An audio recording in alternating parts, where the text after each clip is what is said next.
네, 안녕하세요. 반갑습니다. 이번영 목사입니다. 오늘은 지난주 봄꽃 묵상에 이어서 밤하늘 묵상이란 제목으로 또 특별하게 같이 생각해보는 시간을 갖도록 하겠습니다. 여러분, 별 해는 밤이라는 윤동주님의 시가 있습니다. 우리 시를 잠깐 보고 시작하도록 하겠습니다. 제가 읽어보겠습니다. 계절이 지나가는 하늘에는 가을로 가득 차 있습니다. 나는 아무 걱정도 없이 가을 속에 별들을 다 헤일 듯합니다.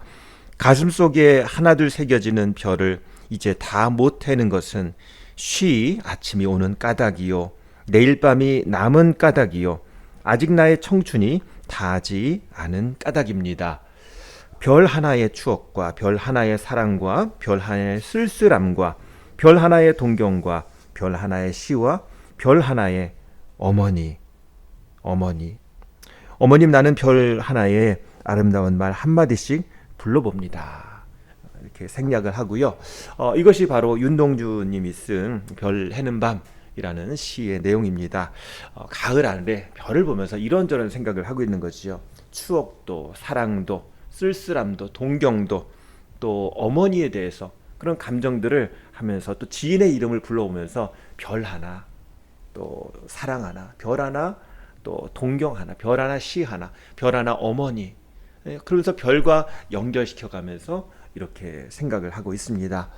사실 우리가 이런 별 좀 보고 싶어요. 저도 별 보고 싶은데 이런 별을 보려면 우리가 도시를 좀 벗어나야지 제대로 볼 수가 있죠. 그래서 산골로 가야 되고 바닷가로 가야 됩니다. 또는 멋진 별 광경을 보기 위해서는 멀리 오지에 가야 할지도 모르겠습니다. 뭐 몽골 같은 데 참 좋다고 하는데요. 저는 지난 월요일에 강원도 횡성에 다녀왔는데요. 그래서 오늘 왔습니다. 총동문대로 갔다 하는데 강원도 가니까 좀 별 좀 보겠다 그런 기대를 했는데 보지 못했어요.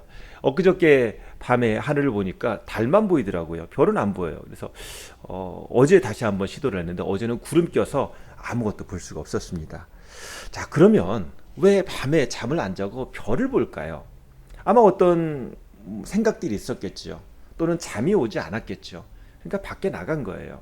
밖에 나가서 별을 보는데 다시 생각이 떠오르는 거죠. 그리움, 아쉬움, 뭐 두려움, 소망 이런 감정들이 떠올라 오는 것입니다.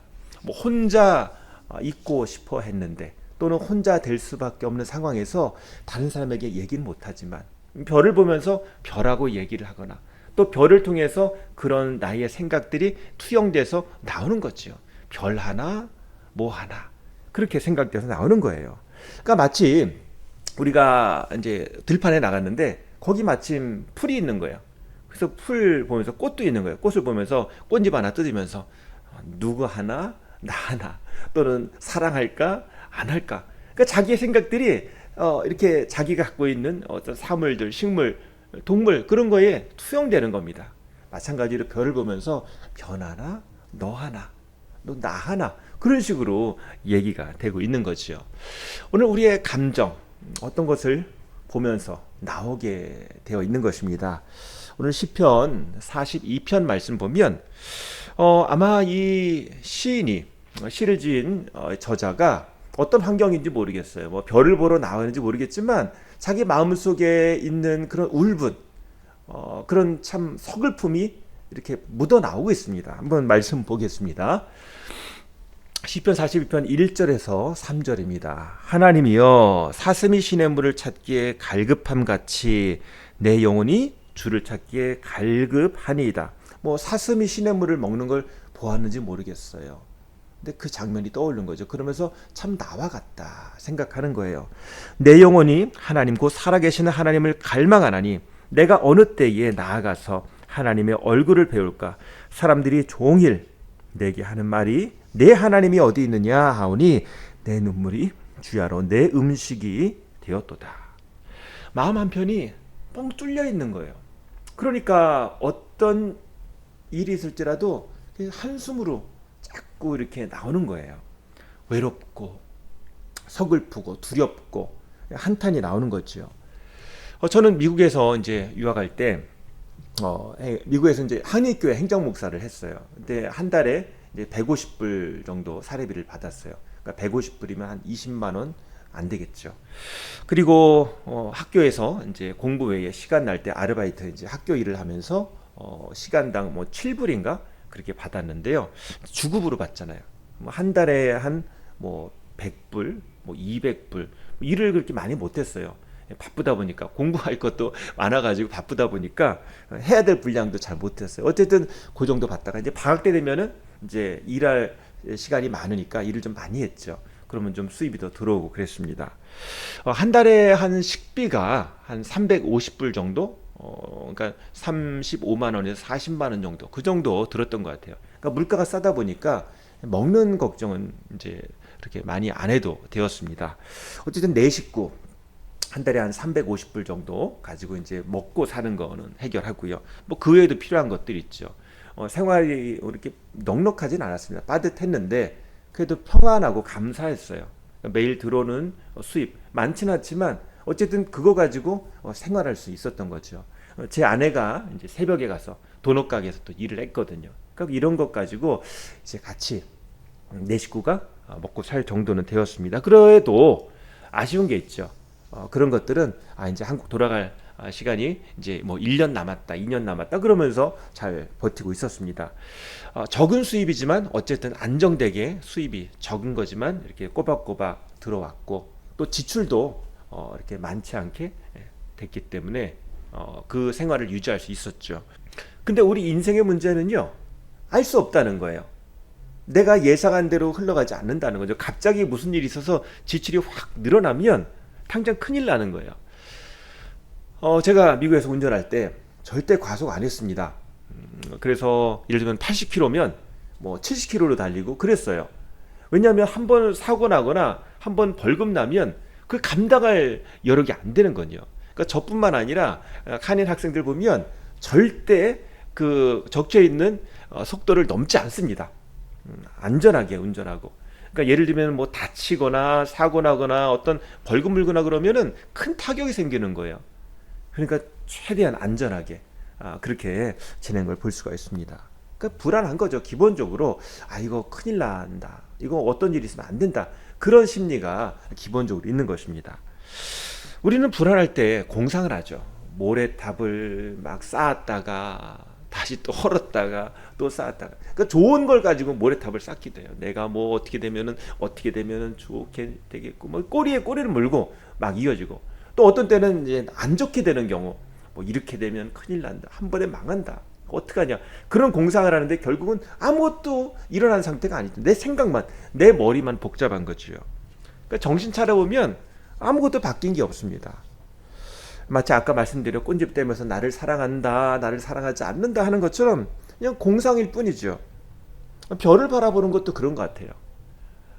밤하늘의 별을 보면서 사실 공상이죠.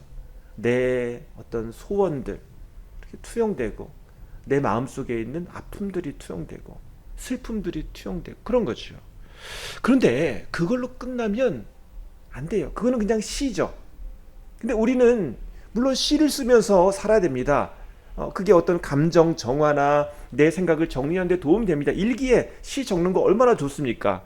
뭐 낭만적이기도 하고, 또 그거 정말 좋은 재주예요. 그걸 통해서 내가 더 성숙하고, 그걸 통해서 내 자신을 표현할 수 있는 방법을 알게 되는 거거든요. 근데 우리가 예수 믿는다면 시만 쓰면 안 됩니다. 기도해야 됩니다. 우리 5절 말씀 보도록 하겠습니다. 내 영혼아 내가 어찌하여 낙심하며 어찌하여 내 속에서 불안해하는가. 너는 하나님께 소망을 두라. 그가 나타나 도우심으로 말미암아 내가 여전히 찬송하리로다. 낙심하지 말라. 근심하지 말라. 불안하지 말라. 소망을 하나님께 두라. 그렇게 자기 자신에게 권면하는 거예요. 너 이러면 안 된다. 주님 바라봐야지. 기도해야지. 그러면서 그가 나타나 도우심으로 말미암아, 하나님이 나를 도와주잖아. 나 여전히 찬송해야 돼. 여전히 주님 바라봐야 돼. 이런 고백을 하고 있는 거예요. 제가 그래도 어쨌든 유학생활 여러 가지 나중에 지나가고 보면은 참 이거 좀 위험 요소가 있었다. 문제가 있을 수 있어. 근데 모르고 가서 지나가 보니까 이거 형통하게 지나간 것이구나 라는 것을 알게 되거든요. 저는 좀 한켠에 그런 게 있어요. 하나님이 보내주신 것이니까 하나님이 어떻게 이끌어 주시겠지라는 그런 믿음이 있었어요. 그리고 어쨌든 하나님이 공부 잘 맞을 수 있도록 도와주셨고, 모든 것 이렇게 때에 따라서 이렇게 인도하시고 저렇게 인도하시는 것을 경험했습니다. 우리는 낙심될 때 꽃이나 별이나 달이나 위로가 될 수 있겠죠. 근데 그 너머 계신 하나님을 바라봐야 되는 거예요. 어떤 때는 별도 못 봐요. 제가 어제 별을 못 본 것처럼 구름 끼면 별을 못 봅니다. 그럴지라도 별 넘어 구름 넘어 계신 하나님을 바라봐야 하는 것이죠. 너는 하나님을 바라보라. 하나님께 소망을 두라. 이것이 바로 우리의 믿음의 고백이 되어야 하는 것입니다. 우리는 하나님의 약속의 말씀을 붙잡는 거예요. 하나님을 바라본다라는 것은 하나님의 말씀을 붙잡는다는 그런 뜻입니다. 너는 하나님께 소망을 두라. 이것은 멍하니 하늘 보는 것이 아니라 하나님을 구체적으로 신뢰하라는 거예요. 하나님의 말씀을 붙잡고 기도하라는 것입니다. 8절 말씀 보도록 하겠습니다. 낮에는 여호와께서 그의 인자하심을 베푸시고 밤에는 그의 찬송이 내게 있어 생명의 하나님께 기도하리오다. 낮에는 하나님이 나에게 인자를 베푸셨다. 하나님이 날 도우셨어. 밤에는 내가 찬송해야지, 기도해야지, 이런 고백을 하고 있는 거예요. 그러니까 내가 낮에 내 맘대로 사는 게 아니잖아요. 하나님의 도우신 가운데, 하나님의 약속하신 가운데 사는 거예요. 믿음으로 사는 거예요. 그리고 밤에는 기도하고 찬송한다 라고 고백하고 있는 것이요. 이 시편 기자에게 마음의 상처가 된 것은 뭐냐면 지금 포로로 잡혀가 있는 상황이거든요. 이스라엘 나라가 망하고 포로로 잡혀가 있어요. 근데 다른 나라 사람, 예를 들면 바벨론, 그 사람들이 나를 보고, 야, 너희 나라 망했지. 하나님이 안 돌봐서 그래. 그러면서 그렇게 조롱하는 거예요. 우리의 신이 더 강하다. 너희의 나라 망했는데 너희 신, 진짜 신 맞아? 그런 식으로 얘기를 하는 것이 마음에 분통이 난다는 거예요. 하나님이 안 계신 게 아니라는 거죠. 하나님 분명히 살아계신데. 그래서 9절 10절 말씀 보면은요, 내 반석이신 하나님께 말하기를 어찌하여 나를 잊으셨나이까? 내가 어찌하여 원수의 압제로 말미암아 슬프게 다니나이까 하리오다. 내 뼈를 찌르는 칼같이 내 대적이 나를 비방하여 늘 내게 말하기를 내 하나님이 어디 있느냐 하도다. 하나님께 그대로 얘기하는 거. 하나님, 다른 사람의 예수 믿지 않는 사람, 하나님을 믿지 않는 사람들이 저를 조롱해요. 너 하나님 믿는데 왜 이렇게 뭐가 좀 안 풀리냐. 그런 얘기를 하는 게 참 마음에 짐이 된다는 거예요. 눈물이 된다는 거예요. 분명히 내가 하나님 살아계신 거 알고 하나님이 날 돌보시고 날 사랑하시는데 하나님이 나를 도와주시는 걸 내가 믿는데 다른 사람으로부터 예수 믿는 게 어떤 얘기를 듣는 게 속이 아픈 거예요. 그게 마음이 아픈 거예요. 이 시편 기자는 절망하지 않고 하나님께 기도합니다. 하나님, 이렇게 사람들이 얘기하는데 하나님 살아계시잖아요. 하나님이 나를 다시 잘되게 하시고 이 문제를 해결해 줄 줄 믿어요. 이렇게 기도하는 거죠. 바벨론의 포로로 잡혀온 사람들은요, 이렇게 하나님까지 이렇게 다른 사람에게 너 하나님 믿냐? 야, 너 믿을 필요 없어. 우리나라 신 믿어야지. 그러면서 바벨론이나 그런 아시리아, 자기의 우상을 믿으라고 그렇게 권유를 받았을 거예요. 근데 나는 아니야, 나 하나님 믿는다. 그렇게 얘기를 했겠지요. 왜 이스라엘이 망했나요? 하나님이 안 계셔서 망한 게 아니죠. 분명히 하나님 함께 하시고 이 이스라엘 백성들이 하나님을 철저하게 잘 믿을 때 나라가 부강했어요. 너무나 잘 됐죠. 근데 하나님을 버리고 교만해지고 다른 우상들을 대신 하나님의 자리로 갖다 놓은 거예요. 하나님이 경고하였죠. 선지자를 보내서 너 이러면 안 된다. 돌이켜라.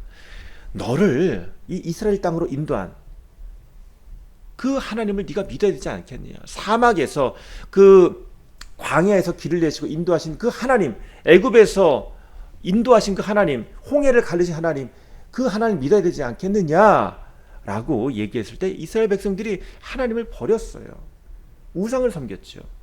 그리고 선지자가 돌아와라 라는 그 하나님의 경고 말씀을 전했는데 그 말씀을 듣지 않았습니다.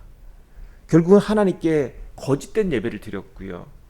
하나님께 예배드리지 않고 우상을 섬겼고 재물을 섬겼고 자신의 힘을 믿었던 거죠. 또는 이웃의 강한 나라를 의지했습니다. 결국은 어떻게 됩니까? 하나님이 경고하다가 경고에 대해서 듣지 않으니까 결국 그 말씀대로 심판을 당해서 아수르에게 또 바벨론에게 망하게 된 거죠. 그럼에도 불구하고 하나님께서 불쌍히 여기셔서 예레미야 선지자를 통해서 예언하신 대로 70년 후에 다시 포로에서 이스라엘 땅으로 돌아오게 됩니다. 이게 하나님의 은혜죠. 그러니까 지금 시편 기자가 이 한탄을 하고 있는 시는 이 포로 기간 70년 이 안에 하나님 우리나라 망했어요. 어떡하나요? 할 때 이미 하나님의 그 긍휼히 여기심이 진행되고 있는 시기였던 거죠. 하나님께서 이스라엘 백성의 회개와 간구의 기도를 들으시고 그 가운데 다니엘이라는 그런 인물도 세워주시고 또 70년이 지나자 하나님께서 이제 그 적국의 왕, 그 마음을 돌려주시죠. 바벨론 왕의 마음이 바뀐 거예요. 그럴 이유가 없는데 이스라엘 땅으로 그 포로들을 다 돌려보내주고 그렇게 할 수 있는 필요한 것들을 다 제공해주고 이게 말이 안 되죠. 나라 망한 지 70년이 됐는데 다시 다 복구시켜 주잖아요. 오히려 적국 왕이 그렇게 하고 있습니다. 하나님의 역사죠. 에스라와 느헤미야 같은 인물을 세워주시고 그들을 통해서 이제 포로 기환이 진행되게 되는 것입니다. 결국 시편 기자의 믿음의 다짐이 이루어진 거예요. 11절 말씀 보도록 하겠습니다. 내 영혼아 내가 어찌하여 낙심하며 어찌하여 내 속에서 불안해하는가. 너는 하나님께 소망을 두라. 나는 그가 나타나 도우심으로 말미암아 내 하나님을 여전히 찬송하리로다. 하나님의 은혜, 하나님의 돌보심이 이미 그의 삶 속에 있었던 거예요. 하나님께 소망을 두라. 믿음으로 바라보라. 하나님이 도와주신다. 이렇게 고백을 하고 있잖아요. 오늘 하나님께서 살아계셔서 우리를 돌봐주시고 우리의 낙심으로부터 우리를 소망으로 바꿔주신 줄 믿습니다. 예수님께서 이런 말씀하셨잖아요. 마태복음 6장 33절 34절 그런즉 너희는 먼저 그의 나라와 그의 의를 구하라. 하나님의 나라와 하나님의 뜻을 구하면 된다. 그게 먼저다. 그리하면 이 모든 것을 너에게 더하시리라. 그러므로 내일 일을 위하여 염려하지 말라. 내일 일은 내일이 염려할 것이요 한날의 괴로움은 그날로 족하니라. 하나님의 나라를 위해서 하나님의 뜻을 위해서 살아라. 하나님이 다 더해 주신다. 그러니까 문제가 있으면 뭐 해야 돼요? 기도하는 거죠. 별만 세지 말고 기도하라는 거예요. 별 너머에 계신 하나님을 바라보라는 것입니다. 신앙생활은 단순합니다. 기도하면 됩니다. 너무 쉽죠? 걱정되면 기도하고 걱정되면 성경 보고 걱정되면 찬송하면 됩니다. 옛날에는 찬송을 불러준 사람이 없으니까 내가 찬송을 불러야죠. 요즘은 내가 찬송 부르기가 좀 마음이 그러면 스마트폰 켜고 찬송을 들으면 됩니다. 찬송하리로다. 요즘은 더 좋죠. 다른 사람 음악을 들으면서 마음으로 찬양하고 또 내 입술을 열어서 찬양할 수가 있습니다. 신명기 33장 29절 말씀 보면은요 이런 말씀이 있죠. 이스라엘이여 너는 행복한 사람이로다. 여호와의 구원을 너같이 얻은 백성이 누구냐? 그는 너를 돕는 방패시요 내 영광의 칼이시로다. 내 대적이 내게 복종하리니 내가 그들의 높은 곳을 밟으리로다. 여기 말씀 보면 이스라엘이여 너는 행복한 사람이다. 왜 이스라엘이 행복한 사람인가요? 하나님이 하나님의 백성으로 삼아주셨다는 거예요. 그는 너를 돕는 방패시, 하나님이 방패시고 영광의 칼이다. 영광의 칼이다. 대적들이 복종할 것이고 그리고 높은 곳에 하나님이 서게 하신다라고 약속하고 계십니다. 여기 보면 행복한 사람이라는 뜻이 뭐냐면 감정적인 행복하게 그런 느끼는 어떤 감정을 얘기하는 게 아니에요. 세번역 성경 보면 너희는 복을 받았다라고 얘기하고 있어요. 그러니까 행복한 사람이라는 게 그냥 뭐 실실 웃고 있는 그런 걸 얘기하는 것이 아니라 복을 받은 사람이다. 하나님께 주신 그 약속의 말씀을 붙잡고 있는 거예요. 현재를 얘기하는 것이나 이미 하나님께 복을 받았다. 이미 복을 받았다. 약속을 받았다. 그 하나님의 약속의 말씀을 붙잡고 내가 지금 형통함 가운데, 신뢰함 가운데, 믿음 가운데 살아가고 있다. 나는 이미 복을 받았고 하나님의 약속의 말씀을 붙잡았고 그렇게 살아가는 사람이다. 라고 그렇게 고백하는 것이 바로 너는 행복한 사람이로다. 여기에 담겨있는 속뜻이라는 것이죠. 우리는 어두운 밤일수록 좀 별을 통해서 위로받으려고 하는 그런 마음이 있습니다. 하지만 하나님의 말씀을 붙잡고요. 그리고 하나님께서 우리에게 주시는 그 마음을 좀 믿음으로 표현하고 그리고 하나님 앞에 좀 기도하고 하면서 우리가 우리 마음 속에 있는 그런 여러 가지 것들을 입술의 찬양으로 아름다운 입술의 열매로 만들어가는 그런 저와 여러분 되시면 좋겠습니다. 오늘 좀 엉뚱하게요. 밤하늘 또 별 이야기를 했는데 좀 자연과 더불어서 이제 좋은 봄 날씨에 생각해 보면 좋을 주제라서 그렇게 생각을 해봤습니다. 여러분 살아가시면서 우리가 낮을 살아야 되고요, 또 밤을 살아야 됩니다.